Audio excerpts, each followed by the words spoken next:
Out of the frying pan and into the fire, it's Legend of Korra, Book 4, Balance. This is Episode 6, Battle of Zaofu. Without further ado, folks... It's because it was a balance, Joe, because we're halfway through the series. Yes. Without further ado, folks, you know the drill. Start at the Nickelodeon logo in 3, 2, 1, click. So as of the time of this recording, me and my family have actually begun rewatching the original Avatar series. Just a little fun fact.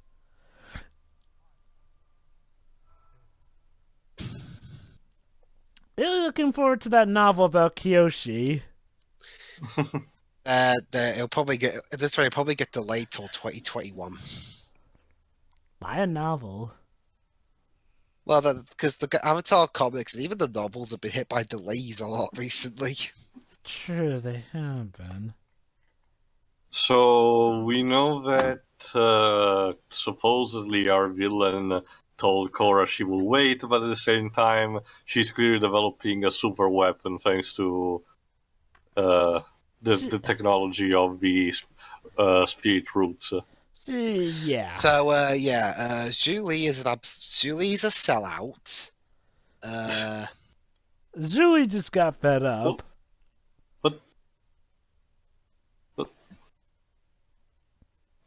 Oh, that's right. They said to Korra that they were sending a team. All right.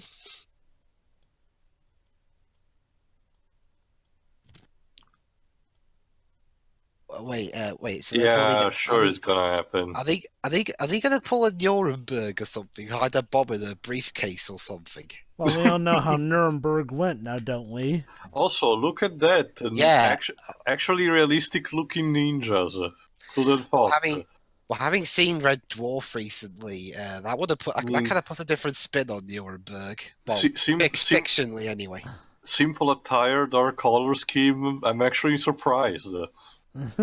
Gotta be practical.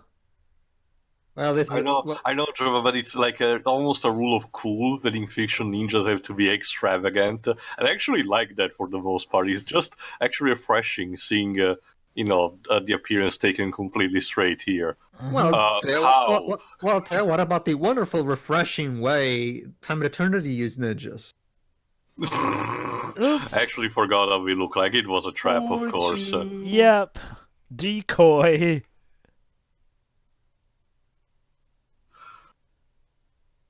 My god, you're becoming more hateful by each passing moment.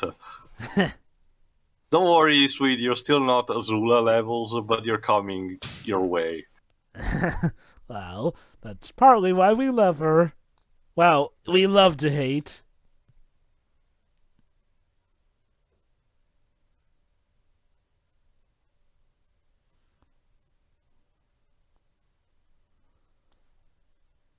Too late.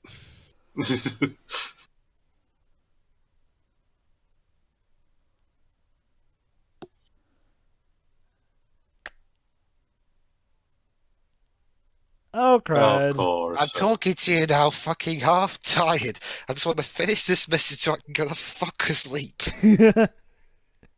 Nah, I think a good hostile takeover is a good wake-up call for her.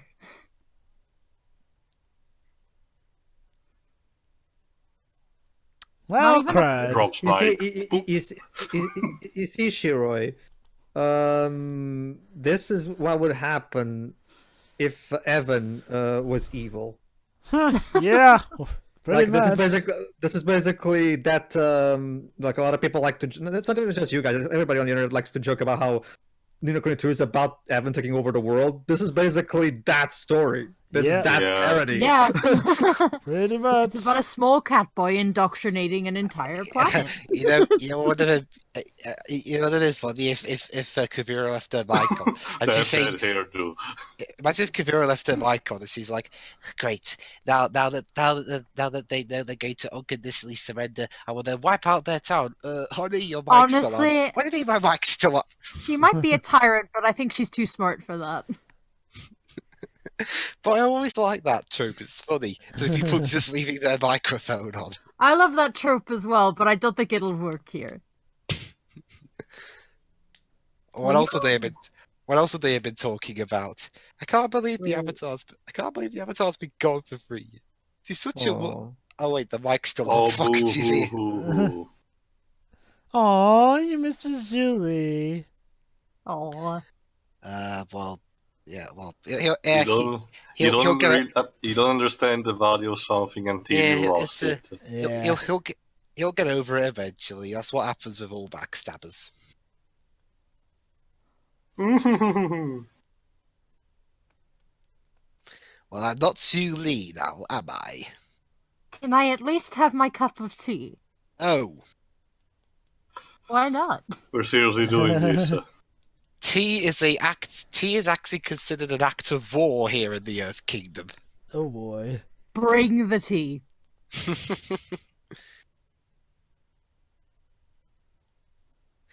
It would that be funny if Kuvira decides to turn what was previously considered a nice gesture into like an act of war or something?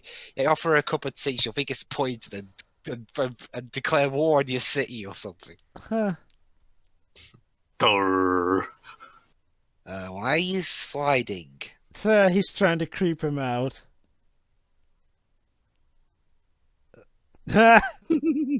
Help me. Durr. Molly just get the hint. Breakfast tea y'all are demanding. Well, hostages be demanding, yo. We hold the keys to salvation. Wow, those prisons, man. Gotta be extra efficient. They look like they're wearing really thick coats. And how do we know you're not going to harm them anyway?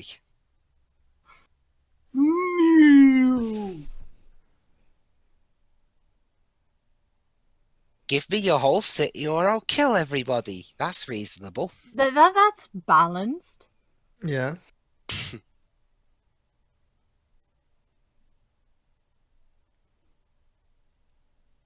Who spoke just then about Bolin not wanting to do this? His girlfriend Sue. Oh wait, I don't know. She's been chewing him out the whole season for willingly going along with stuff, and now all of a sudden she's like, "I know he'd never do this." Well, okay. It's at this point I think she knows that he wouldn't go along with something this blatantly evil. She just now suddenly realised that. Yep.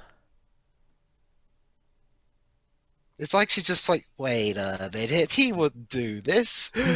My big problem with this particular subplot between Bolin and her is that it just serves as just a meaningless way of doing conflict, and it doesn't really lead up to anything. They start off angry at each other, and as you guys can already guess how it's going to end. So honestly, it doesn't really lead to anything. They don't grow from this experience. It's just artificial conflict. It just comes off to me as she's accusing. She's like, 1 minute she's like to him, why are you going along with what she's doing? You know it's wrong. A minute later, Bolin would never do that. He knows it's wrong. Even though I've just been accusing him of doing the same thing. It's soap opera-ish writing to us. It's a remainder of season 1, I guess.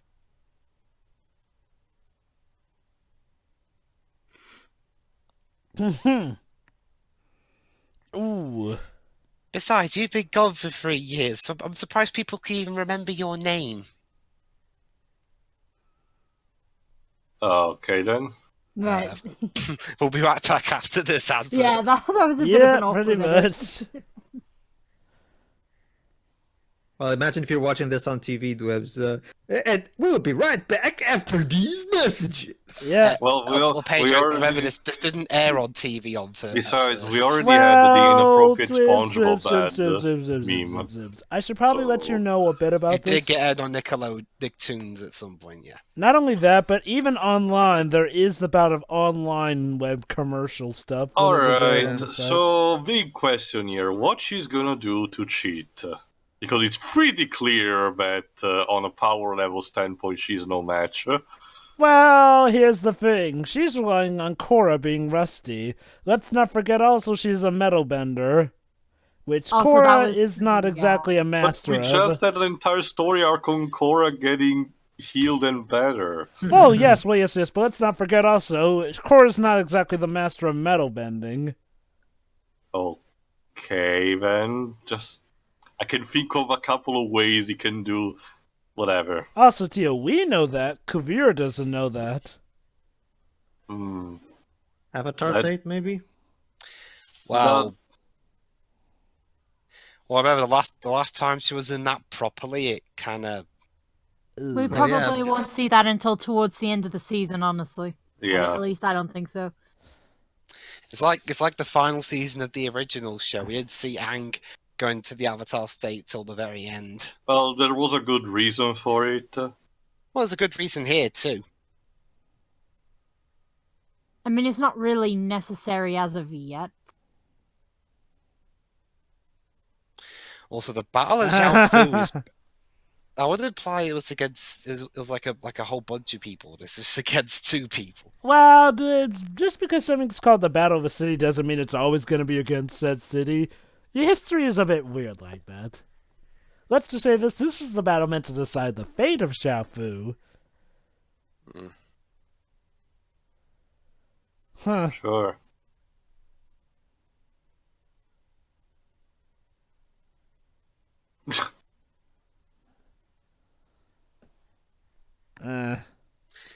No.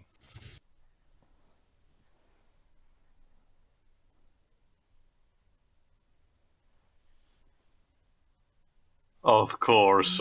I don't know. When Umbrella, Don't you want to play God? I don't know. Whenever Umbrella tries to do that, a lot of people suffer. I mean, it helps a bit on a technical standpoint. This world actually doesn't have a religion, so We want. Tell, when you see an evil god, don't you just want to take over and dominate it? Clearly, totally. for science. You know, Just how that worked out for the Duke of Soliana. huh?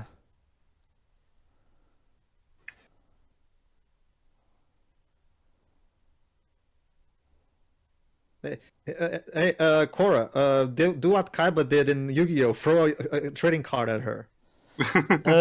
But trading cards don't exist yet. It's I all mean, card games would have existed. true, yeah, but trading cards though. Whatever, just use any cards whatsoever. I mean, there's I literally mean, a a card's scene. a card. There's literally a scene in Yu-Gi-Oh! Where Kaiba throws a card at a henchman and it hurts him somehow. Oh, Pedro, you haven't seen the series that has a card gun. And no, I'm not kidding. I talk about 5Ds. Actually, that was in GX, but yeah, 5Ds has some weird stuff too.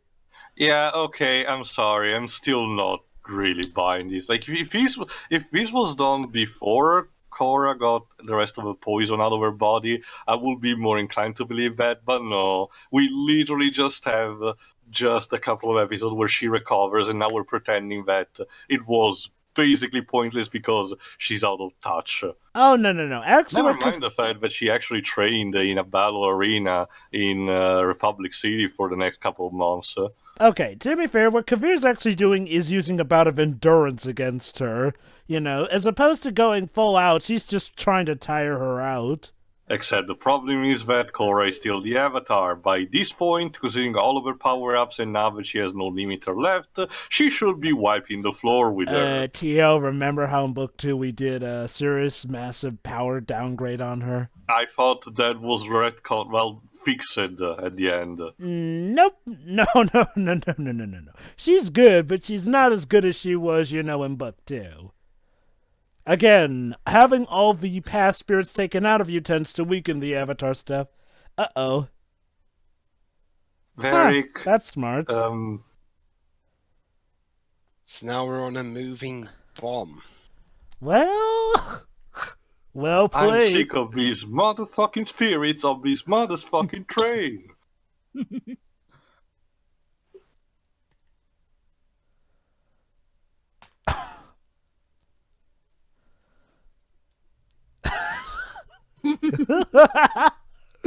Is that actually their language for betrayal? Who knows? Because some girls who lead him.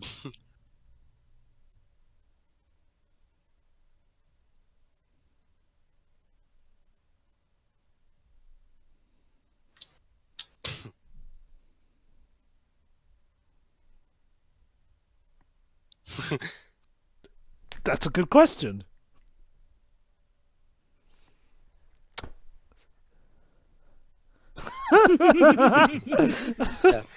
Oh, he wants to be fully prepared. Well, he fought ahead. It's a fail-safe, you know? Yeah. Let me guess, it doesn't work. It's just a fake. You made it scare Yeah, me. more like Joe, he's clearly bluffing. Well, you never know with Eric. Do it. And then he cuts off. Oh, she she cuts off actually Kuvira's head. does. Yep. Huh. No cell. I like how her army is just standing there. Well, she did say remember, one-on-one. She said explicitly to them to just stay back. True. There you go. See. But what if she dies? And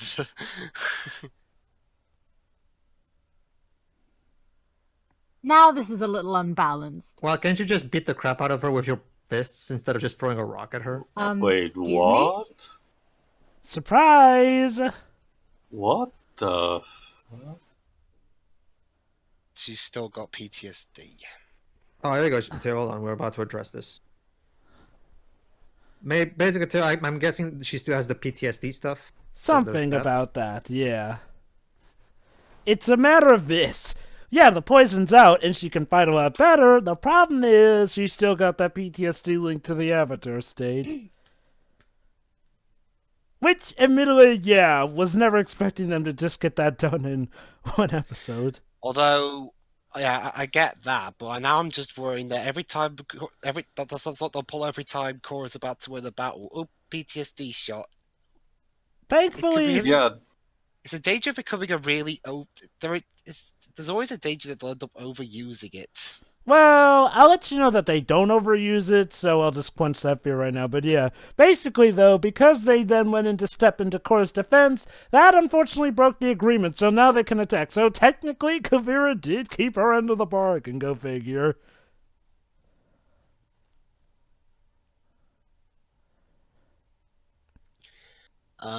meanwhile, at the Super Friends HQ. Yes. Yes. It's actually sending a signal to Aw, like the cute. cloud base or something. It's adorable. Yeah. It's like Now She's let's like- see what Milo's doing. she's like someone off Power Rangers summoning the Megazord or something. Wow.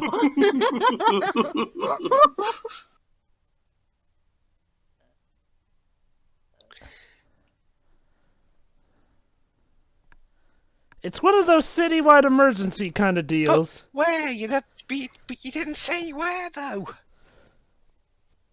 For all I know, you could be in There's like a Barsing spirit Sail somewhere. yes or something. What thing? Like, what is the thing? Julie Yeah. always knew what the Bye. thing was. Yeah. Shame she's Sure. not here. It's a bomb. He's not bluffing. It He was really was not bluffing. I want to get out of here. It's always the blue wire bowling. Go for that. Cut those, the red one.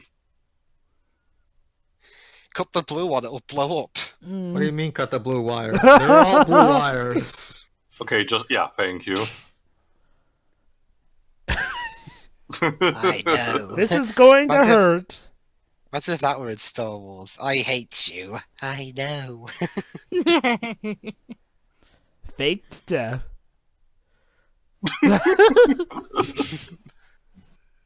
An elephant rat. I have to Elephant wonder rat. what that would look like. How's he going to explain that to Kuvira?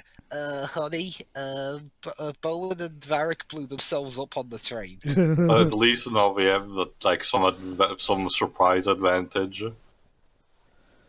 Just dress up as ghosts or something.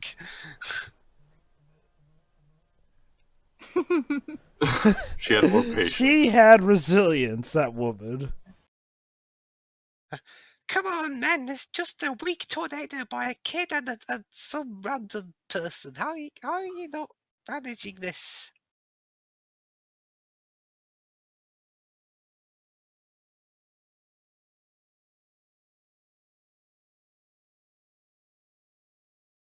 That's not how the rest. That's not how the chant went. It went, "Stand back! There's a hurricane coming through."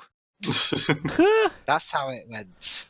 That tornado is carrying a bison. If you're gonna make a WWE reference, get it right.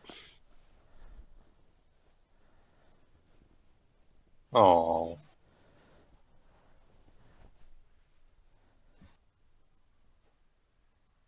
Yay! Yay, the Earth Kingdoms are all Congrats. united!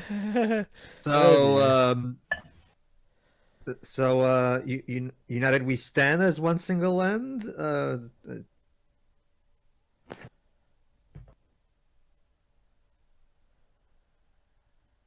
Well, actually, never mind. Hold on, let me think of an evil version of the treaty. Join me, or I'll kill all of you. Okay, thanks. She really has an ego problem, doesn't she? Okay, I get it. Let our nations be joined for my sake. Let the banners of war be completely unfurled. United we stand as my land. How about that?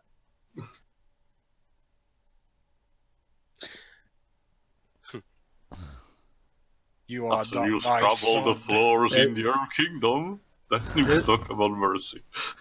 Disappointed. How much of that cheering is? Can forced? these get more depressing?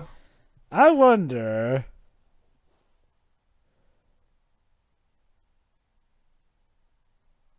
Okay, I guess this is her primary pastime. Playing with Base whatever that metal. is.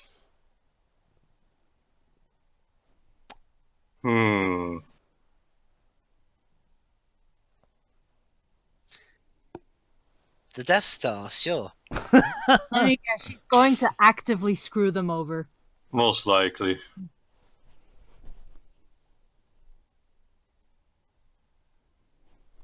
No, but or you could do what we did, just turn the dome into a concert hall. So Kuvira's a bitch. Yeah, she really is. You're just now realizing this. Yeah, Kuvira's a bitch. Julie is a backstabber. You're not worthy of having a beauty mark, sweetie. And Varric is a complete She's maniac. double-crossing the double-crosser, basically. But hey, So that was the Battle of Zaofu between two people. didn't go so well. Yeah, I kind of miss when Korra was overpowered. I will say though, despite the misses, I think this episode had a lot of really funny moments. I'll say my favorite bits were definitely between Bolin and Varric, the absolute maniac. Well, So there goes yours. He suddenly Evan doesn't seem so evil in retrospect, does he? All right then. So the train's blown up. Two of our main characters in the villain's eyes are considered dead. Our avatar, fighting properly, still has PTSD moments, which I really hope the show doesn't just overuse as a we can't have Korra win the fight this early in the series button. Mm-hmm. And well, everyone else is screwed. Also, Opal. Also, I forgot. Where the hell is Mako? Apparently, Opal, apparently Opal just suddenly grew a brain and was like, "Wait a minute, Bolin would never do that, even though I accused him of doing that." Teo brings up a good point. Where the hell is Mako? Yeah, I mean, Azami had their story arc with her father, so at least we saw what she was doing. I forgot. He's had more screen time than him. Hold on. So is Mako back with the other airbenders, I think? No, Mako's dealing with the Prince Wu at the moment. Oh, that's right. I guess to me, the ex-prince. I guess we'll focus on him in the next couple of episodes. Mm-hmm. Yeah. At this point, Prince is just some title that means nothing. Maybe for the better, but also possibly for the worse. We'll see more for episode 7, which is titled Reunion. Alright, ciao. See ya. See ya.